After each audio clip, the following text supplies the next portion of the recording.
Ron Bedard, President and CEO of ArcelorMittal Dofasco. It is my distinct honor to welcome the Right Honourable Mark Carney, Prime Minister of Canada. Welcome to Hamilton.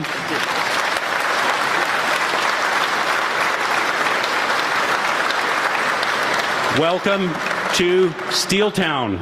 Thank you. That's right. Welcome to Walters Group. Walters Group is a family-owned, privately held Canadian company founded by my grandfather in 1956, almost 70 years ago.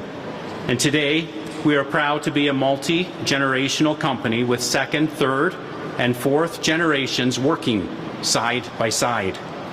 Our employees, yes, all of them here and at the other plants, are family to us.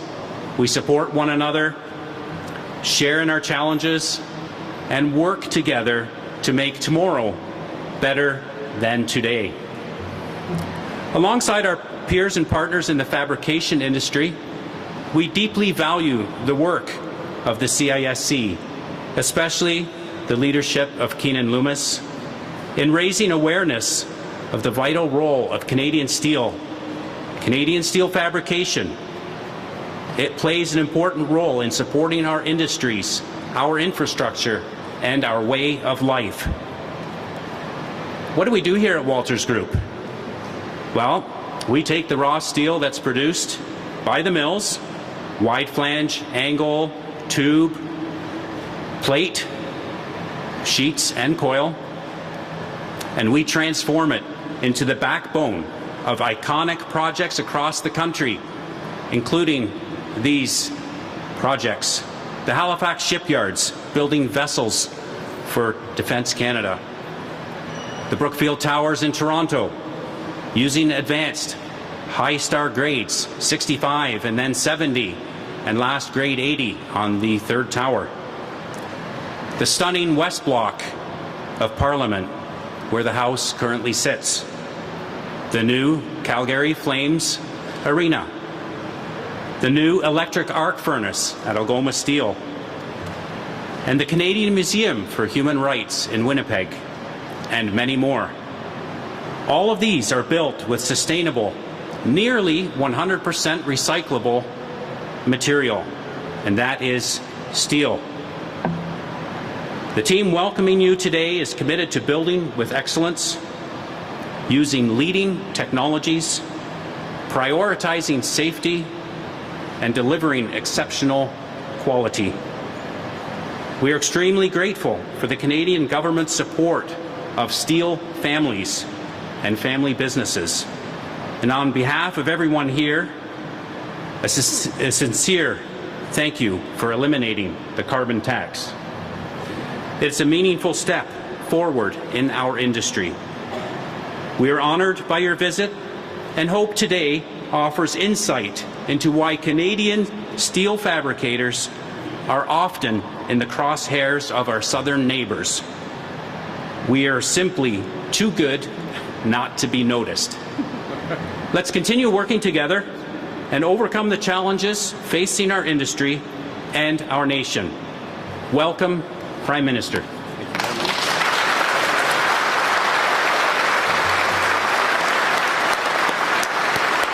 Thank you, Walters. I'm Lisa Hefner. I'm the Member of Parliament for Hamilton Mountain, where we are right now at Walters Group. It is a real pleasure to be here at Walters. I've been speaking with some of the employees about how much they love this job, how proud they are of the iconic buildings across the world that they have played a part in creating. And my caucus colleagues behind me and I all regularly get to see the beautiful work that was done on West Block, covering a former courtyard with translucent material and Hamilton-built steel beams. Truly stunning, the light coming through that work of art. Please come and visit us in Ottawa so that you can see it for yourself. But it's a real reminder that when we think of Hamilton as a steel town, we're not just talking about the powerhouse producers like ArcelorMittal, Dofasco. We're talking about derivative companies that have made a huge difference around the world, like Walters Group, right here on Hamilton Mountain. And one person who knows this very well, because he's been hugely engaged in the current challenges of the steel industry, is our leader, our Prime Minister, who has been regularly in contact with all the important players, making sure we make it through this challenging crisis in world economies right now. This is not his first visit to Hamilton. He's been back here regularly. He cares about Hamilton. He cares about the steel industry. We are here to protect our workers and our industries. So without further ado, please join me in welcoming the Right Honourable Mark Carney.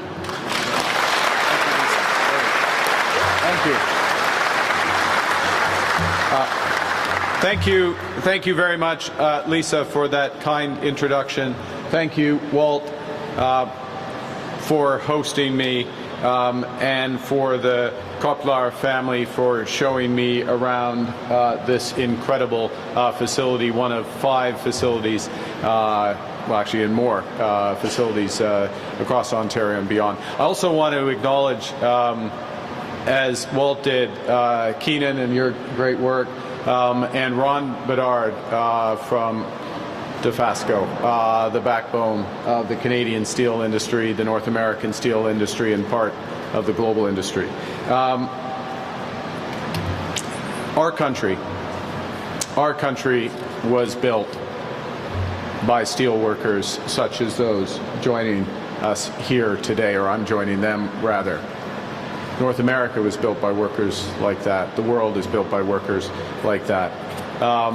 And it is entirely right that we're here with so many members of the government caucus joining for an important series of announcements. L'acier est à la fondation même du Canada.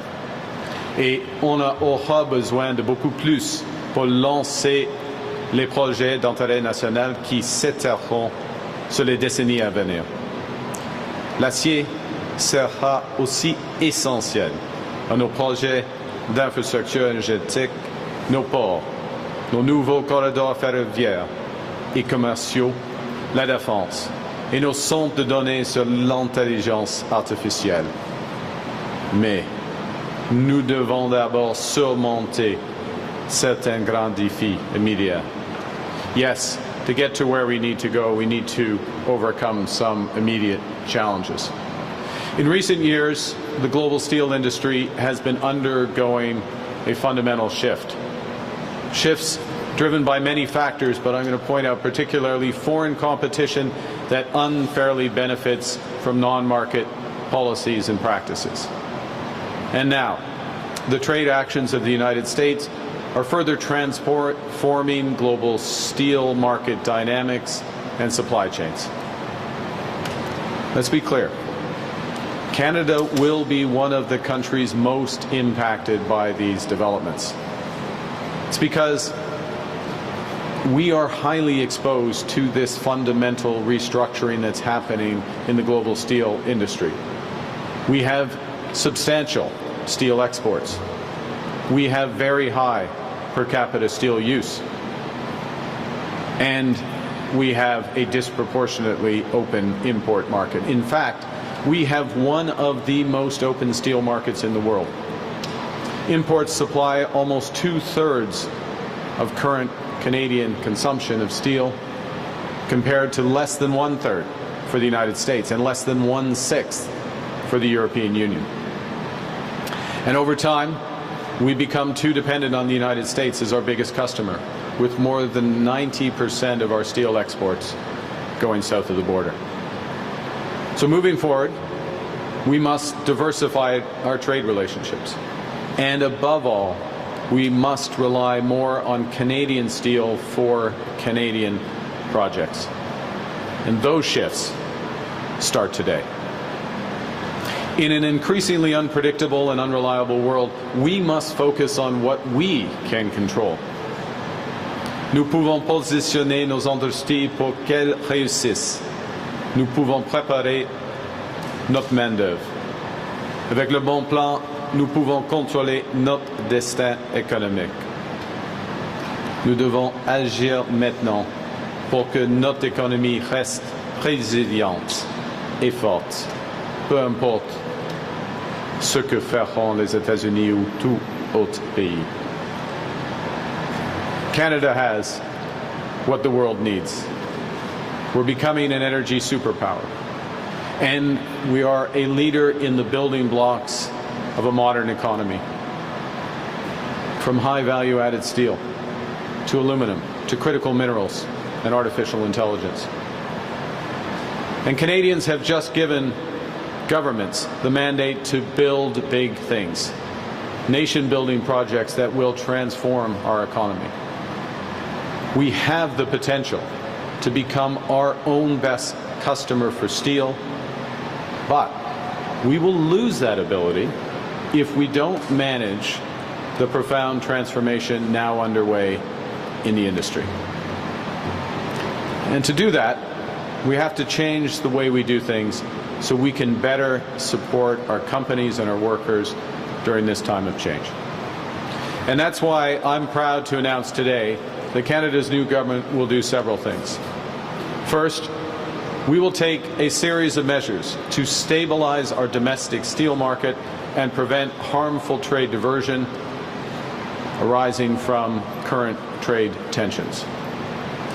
Informed by the review of our steel trade arrangements that we announced last month, the following changes to tariff rate quotas will take effect by the end of this month. For steel products from non-free trade agreement countries, we will tighten the tariff rate quota level to 50% of 2024 volumes and apply a 50% tariff on any imports beyond those levels. For steel products from partners with free trade agreements, we will introduce a tariff rate quota level for steel products at 100% of 2024 volumes and apply the same 50% tariffs on imports above those levels. The government is reviewing its remission framework to favor the use of Canadian steel and aluminum in Canadian-made products. And we will also implement additional tariffs on steel imports from all non-U.S. countries containing steel melted and poured in China. Our existing arrangements with our CUSMA partners will remain the same, including no changes to our current trade measures with the United States. The combination of all these measures will ensure that Canadian steel producers have a bigger share of the Canadian market. They will create more resilient supply chains and unlock private capital for Canadian production. But given the dynamics in global trade, we will reassess all of our existing trade arrangements with respect to steel, consistent with the progress made in our bilateral discussions with the United States, and will also take into account the steel negotiations that the U.S. is currently undertaking with other countries, because what happens in those will affect what happens here. Second, we will invest in Canadian steel companies and, above all, in Canadian steel workers. Building on previously announced enhancements to employment insurance and the EI work-sharing program, the Government of Canada will invest $70 million in labour market development agreements to provide training and income support for up to 10,000 affected steel workers. Through reskilling investments and increased worker supports, we will ensure workers have the skills and the support that they need to meet the future needs of this industry. To build a more resilient and diversified steel industry that serves the needs of a growing Canada, the government will provide $1 billion through the Strategic Innovation Fund to help Canadian steel companies advance projects that will increase their competitiveness, that will catalyze their production of steel products that are not currently produced in Canada, and to create jobs to serve growing sectors of our economy, including in defense. The Business Development Bank of Canada's Pivot to Grow initiative is also being enhanced to provide support to eligible small and medium-sized steel enterprises that face liquidity challenges. And $150 million of the government's Regional Tariff Response Initiative through its regional development agencies will be prioritized for the steel industries. And finally, the large enterprise tariff loan program that was introduced at the start of this year will be updated in several ways. We'll expand eligibility and provide lower cost financing to firms in the steel industry. These changes will include reducing the minimum annual revenue requirements of borrowers from $300 million to $150 million, reducing the minimum loan size from $60 million to $30 million, extending the loan maturities from 5 to 7 years, reducing the initial interest rate, all while requiring companies to retain and reinvest in their workers. Through this series of measures, we'll help ensure that Canadian steel companies have the capital and the workers and the time to build the skills, the tools, the facilities to serve a growing Canada. Now, we will also prioritize using Canadian steel to build the big projects that we're undertaking, including millions of new homes, new ports, bridges, energy infrastructure, and investments in our security and defense capabilities. As we deliver on our mandate to build big things faster, we will ensure that Canadian steel and other Canadian materials are prioritized in that construction. And to that end, we will change the federal government's procurement process to require companies contracting with the federal government to source Canadian steel for government contracts. I see we didn't have to do that for Walter's group, who did it directly when in their service of Parliament and many other, and the museums across this great nation. C'est ce que notre plan pour bâtir un Canada fort permettra de faire. Nous allons de l'avant avec les investissements sans précédent dans l'énergie, l'infrastructure, la défense et la technologie. La loi sur l'unité de l'économie canadienne qui a récemment été adoptée permettra de réaliser de grands projets à une vitesse sans précédent en utilisant de l'acier, de l'aluminium et de minéraux essentiels canadiens et en tirant profit de l'expertise des travailleurs canadiens. Nous serons nous-mêmes notre meilleur client en créant davantage de carrières payantes chez nous et en augmentant notre production afin d'être mieux équipés pour rejoindre de nouveaux marchés en Europe et en Asie. To conclude, Canada's steel sector has a history of reinventing itself and reinvesting in itself at critical moments. After the Second World War, Canada built homes, factories, infrastructure at rates never seen before. And to meet that demand, the Canadian steel industry modernized rapidly and increased output substantially. Now we must pivot again. For Canada to build big things fast, we need our steel industry to advance, not retreat. Nous avons besoin d'une main-d'œuvre forte et qualifiée et un marché équitable et compétitif au Canada. C'est ce que nous faisons en tant que pays à grande échelle. L'industrie canadienne de l'acier sera toujours au cœur de notre compétitivité, de notre sécurité et de notre force. Et c'est pourquoi, afin de bâtir un Canada fort, ça commence par les investissements dans des industries clés comme celle-ci. At this hinge moment in our history, Canada is shifting from reliance to resilience. We're giving ourselves far more than any foreign government can ever take away. We're building one Canadian economy out of 13. We're embarking on a series of nation-building projects. We are undertaking unprecedented investments in our defense and security, and we are diversifying our trading relationships. We're building with Canadian workers, using Canadian steel for a Canada strong. Thank you very much, and I'll be happy to take your questions.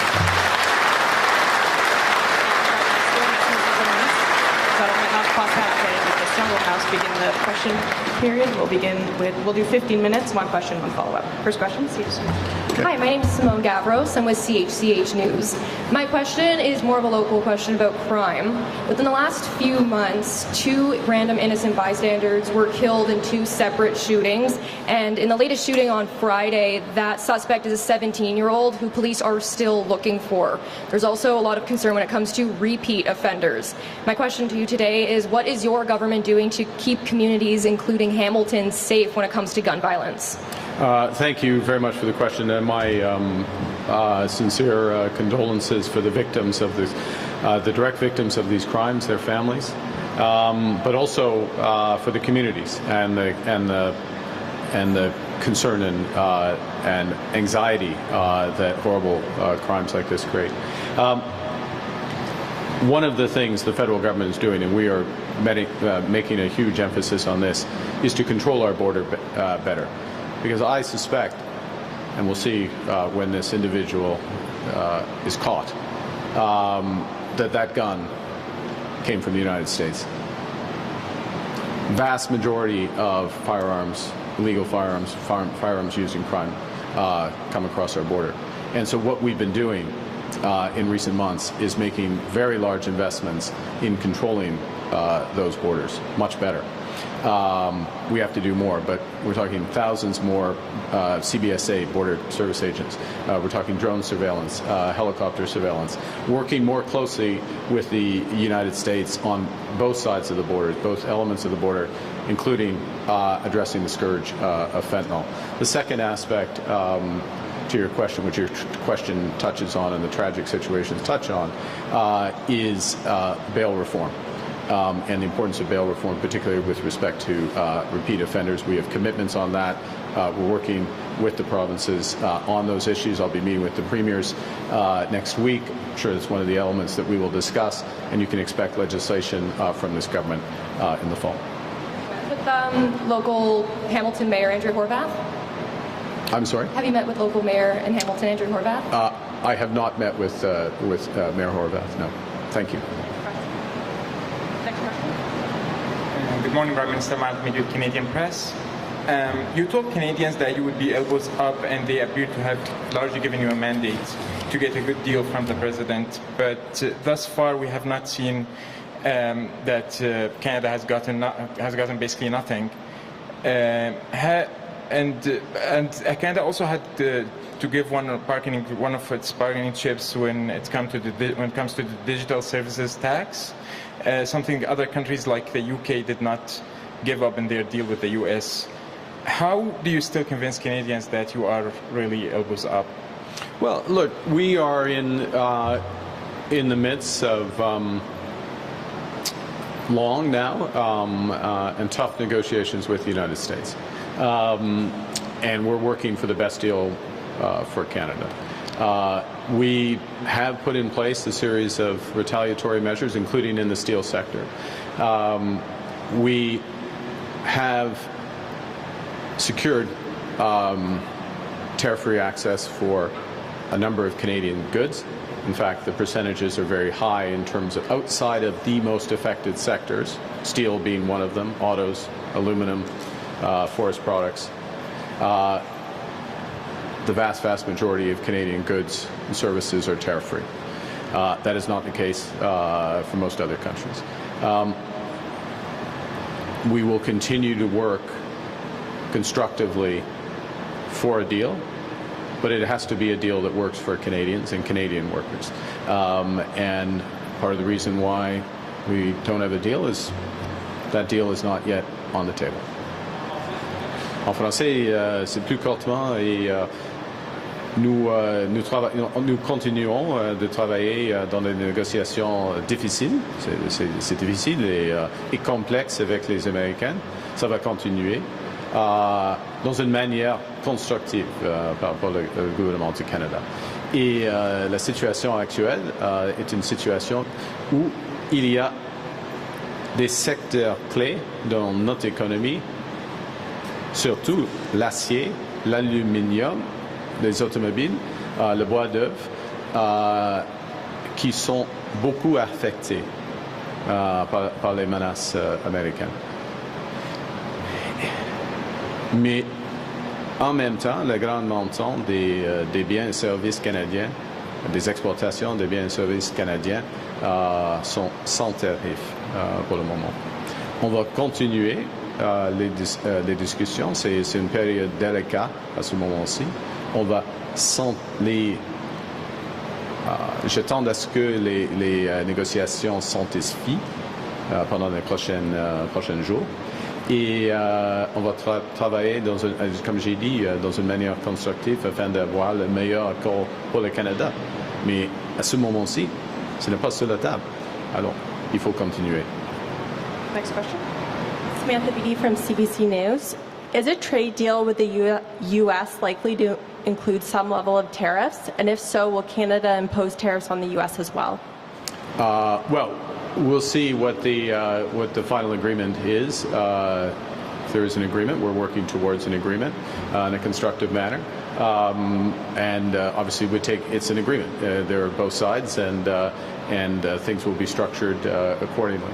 I think what's important, if I can bring it back to the situation here in the steel sector, is that the U.S. trade deals with other countries, and also the case when the U.S. doesn't have a trade deal with other countries, are going to involve very high tariffs. And one of the consequences of those very high tariffs is it pushes product, steel in this case, and their derivatives, into a Canadian market that has historically been quite open. So it's important that we protect our market from those secondary effects, if you will, from the U.S. Negotiations. But is Canada willing to impose tariffs? Is that something on the table? Well, Canada has imposed tariffs. Well, more. Well, on verra. We'll see. I mean, look, it's a negotiation. We want to. We believe in. We believe in free trade. We believe that the best arrangements would be low tariffs. It's proven. You look at the Walters Group and the amazing work they do south of the border for some of the iconic buildings and in the United States. There actually isn't time to list them all, but many of which I know. And that's good for the U.S., it's good for Canada. Now, the U.S. has different priorities and has had different emphasis, and we have to adjust to that. Merci. Next question. Direk Çakır, Turkish Voice of Canada. Steel trade tensions with the U.S. are not just geopolitical. They affect real working families, many of whom are immigrants. How is your government ensuring not just the protection of Canada's steel industry, but also stability of the immigrant and newcomer workforce that plays a critical, often invisible role in sustaining this sector? That immigrant workforce who face both job precarity and systemic barriers to upward mobility, especially in communities where they are the backbone of production and logistics. Well, first off, thank you for your question. We are behind all workers and all citizens of Canada, to be absolutely clear, and that's why we're fighting hard in these trade negotiations. But it's also why a centerpiece of what we're announcing today for the steel sector is directly focused on workers. That's $70 million to help with retraining, upskilling, income support.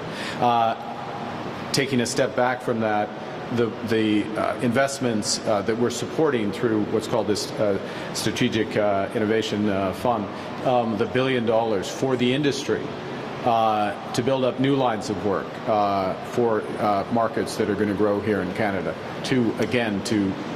It's good for the companies, but it's good for the workers and providing that sustain. So we're very focused. I'll say one last thing, which is that we also have been from the start ensuring that the revenues we collect from tariffs, the counter tariffs that we've had to put in place, that those go back to the workers and go back to support those workers for precisely the reasons that you say in your question. Thank you. Hi, Prime Minister. Laura Stone, Globe and Mail. Yeah. BC Premier David Eby says that Canada has been talking to the provinces about a softwood lumber deal with the U.S. that could remove this irritant from the table. He said this could include quotas for how much wood is shipped from Canada. Do you see a potential to strike a softwood deal and settle this matter for the time being, and what role would quotas play? Well, thanks for the question. We're in close contact. I'm in close contact with Premier Eby on this and many other issues, but this is one of the biggest, without question. There is decades and decades of trade history, as you know, with respect to softwood lumber, U.S. trade actions there. There is normally some element of managed trade that comes out of any agreement that comes there. Can include quotas, can include a variety of trade factors, if I can put it that way. So that is a top priority. And we would like to resolve it at the same time as other trade issues with the United States. It is running on a slightly different timetable. Their timetable is different. It's a historic 232 action, if you probably know. And we'd like to bring it together and have it as part of a global agreement if we can, and that's certainly been the position of the Government of Canada. Thank you. Hi, Prime Minister. Heather Wright, CTV News. You've said that the purpose of Bill C-5 is in part to speed up approvals for major national projects, and as you know, the bill is now being challenged in court by First Nations. Have your belated consultations jeopardized the goal of getting new projects built? Well, first, no. First thing is that the bill literally just received, well, in the last few weeks, as you know, received royal assent, so it became law. The bill and the law, as it now is enabling legislation. The first thing it enables is consultations about what are we actually talking about when we say nation-building projects. And tomorrow, the first part of that engagement, it's not a consultation tomorrow, but the first part of that engagement, in fact, it starts this afternoon in Ottawa with a series of First Nations rights holders, other interested First Nations groups, including the AFN, obviously, is that engagement about the modalities, how this can work, how we work together, what are the priorities. That's before any consultation on any specific project or types of projects. And also before, even if there is a project or when there is projects identified, consultations around the conditions around those projects that must be fulfilled for them to be built, and then moving forward from that. En français, rapidement, on va commencer. Le projet de loi vient d'être passé ou formalisé par le gouverneur général. Et la première chose que nous ferons, c'est un engagement, une série de réunions avec les peuples autochtones qui commencera cet après-midi à Ottawa, cet après-midi demain à Ottawa. OK. Bonjour, Jérémy Bergeron de Radio-Canada. Hier, vous avez ouvert la porte à une entente commerciale avec les États-Unis qui pourrait comprendre des tarifs douaniers. Quel pourcentage de tarif global serait acceptable pour signer une entente? C'est une bonne question, mais si je réponds, ce sera une mauvaise réponse. Ces négociations, on est en train de négociations avec les Américains. J'observe que tous les accords, toutes les discussions, tous les attentes, toutes les rumeurs des attentes américaines avec n'importe quel pays inclut des tarifs. I said it was a good question, but if I responded to it, it would be a bad response in the middle of a negotiation. That's really, the rest of it was just filler. Sorry. Daniel Dove, Global News. Prime Minister, Global News an investigation has unveiled that the public safety minister wrote letters before he was the public safety minister on behalf of a man and his immigration status to come to Canada, even though this man was a member of a listed suspected terrorist group. The public safety minister is in charge of border security, obviously very important to any trade deal going forward. What confidence do you have in the public safety minister? With your reaction to this, sir? Thank you for the question. Look, the public safety minister has been transparent about the details of that situation, and he has my confidence. Thank you. This will have time for one last question. Yeah. Councillor, please. Hi there, Fallon Hewitt from the Hamilton Spectator. I had a question. So you've spoken about the supports for steelworkers, but the impacts of tariffs stretch far beyond those companies. How will your government support cities like Hamilton that are home to thousands of steelworkers with the impact stretching far beyond just those workers, but businesses all across the city? Great question. And the first thing in answer to that, because your question goes to the heart of the overall issue and the economic strategy. And the first thing to recognize is they call, this is Steel Town for a reason. It's at the heart. It's the heart of the industries and associated industries that have been built there. It's at the heart. Steel's at the heart of the community. Strength, make steel. Our strength is people. Where's Ron? He's right there. Yeah, it's right there at the core of the community, but also the core of your question, the economic impacts of having a strong steel industry, a strong industrial base in Hamilton. So the first thing you do is you make, and particularly at a time when Canada is going to need a lot more steel, because we're going to build this country. I give you a report. We're going to need a lot more steel because we're going to build this country. And what we need to do is help the industry transition. To help more broadly, not just help, this isn't help, this is us helping ourselves as Hamiltonians, as Ontarians, as Canadians, is to build. We need more homes in Hamilton and this region. We can improve the port infrastructure. It's already the busiest port on the Great Lakes, but we can improve the port infrastructure. We can reinforce our energy infrastructure through some of the specialist steel that is produced here. So those nation-building projects, those are going to have an enormous multiplier effect across the country and back into the core of those sectors, and then, which is steel, and then out in the region as a consequence of that strength. What we can't let happen, what we won't let happen, is that the current trade situation with the United States and unfair trade practices in other countries, the combination of those guts our steel industry today, and then a few years down the road we need our steel industry strong. We're not going to let that happen. We're going to do the transition, and this is what's there. I'll take the last question, if I may. Merve Idogan from Anadolu Agency. Thank you for taking my question. Sure. Just going to move aside from today's topic a bit. As you may have followed, Israel has been bombarding parts of Syria's territories, and we've heard of stories, reports of presidential palace being also nearby hit. In your reaction to that, how does Canada view this new development? Thank you. I'd say, I'll make a general point. Israel has the right, as every other nation, to live in peace and security, and we absolutely support that, always will support that. It is important that steps taken to support that respect the rights of others and the territorial integrity of neighboring nations. Thank you very much. Thank you, Prime Minister. This puts an end to our press conference. Ce qui m'a fait notre conférence de presse. Merci.